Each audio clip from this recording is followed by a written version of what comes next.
नमस्कार, टॅम्स रेसिपीमध्ये आपलं स्वागत आहे. तिरुपतीला आल्यानंतर पद्मावतीचं दर्शन घेतलं की खाली तिरुपतीला बरेचशी अशी काही मंदिरं आहेत की तिथे तुम्ही जाऊन त्यांचं दर्शन घेऊ शकतात. हे महाकालेश्वरचं कपालेश्वर मंदिर आहे. ह्या कपालेश्वर मंदिराचा देखावा पाहू शकतात तुम्ही. सुंदर असा धबधबा आहे आणि सुंदर असा निसर्गरम्य डोंगर आहे. परिसरही हिरवागार आहे आणि त्या धबधब्याच्या पाण्यासाठी त्यांनी मधोमध एक असं कुंड केलेलं आहे. तिथे बरेच जण आंघोळी करतात आणि आंघोळी केल्यानंतर पवित्र होतो असं त्यांची समज आहे. बरीचशी सुधारणाही चालू आहे. तुम्ही जर कधी आलात तर तिरुपतीवरून एक रिक्षा जर केली तर रिक्षावाला आपल्याला सगळी 5-6 मंदिरं जी आहेत तिरुपतीमध्ये खाली ती सगळी दाखवते आणि ती मंदिरं आपल्याला पाहायला मिळतात. सुंदर असा निसर्गरम्य धबधबा आहे. प्रसन्न असं वाटतं.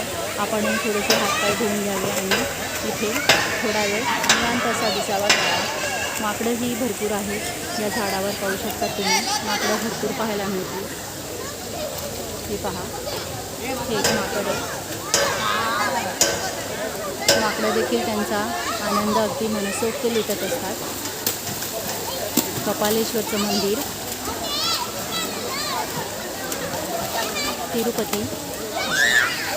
पद्मावतीचं दर्शन घेतल्यानंतर आम्ही आता कपालेश्वरला आलेलो आहे. पद्मावतीला मोबाईल अलाउड नसल्यामुळे मी पद्मावतीला व्हिडिओ केलेला नाही आहे. परंतु मी जेव्हा मला शक्य होईल तेव्हा नक्की व्हिडिओ करेन आणि पद्मावतीचे दर्शन घेईन. पद्मावती म्हणजे बालाजीची पत्नी. बालाजीचं दर्शन घेतल्यानंतर पद्मावतीचं दर्शन घ्यावंच लागतं. ते घेतल्यानंतर आजूबाजूला जी मंदिरं आहेत ती आपण एक दिवसात पाहायची आहे. हे पहा, पाण्याचा आनंद लुटणारी काही लोक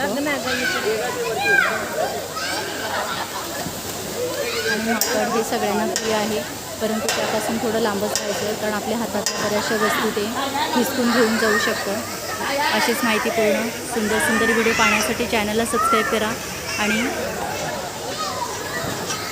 व्हिडिओ आवडला तर एक लाईक करायला मात्र विसरू नका. पुन्हा भेटूया अशाच पुढच्या मंदिराच्या माहितीसह.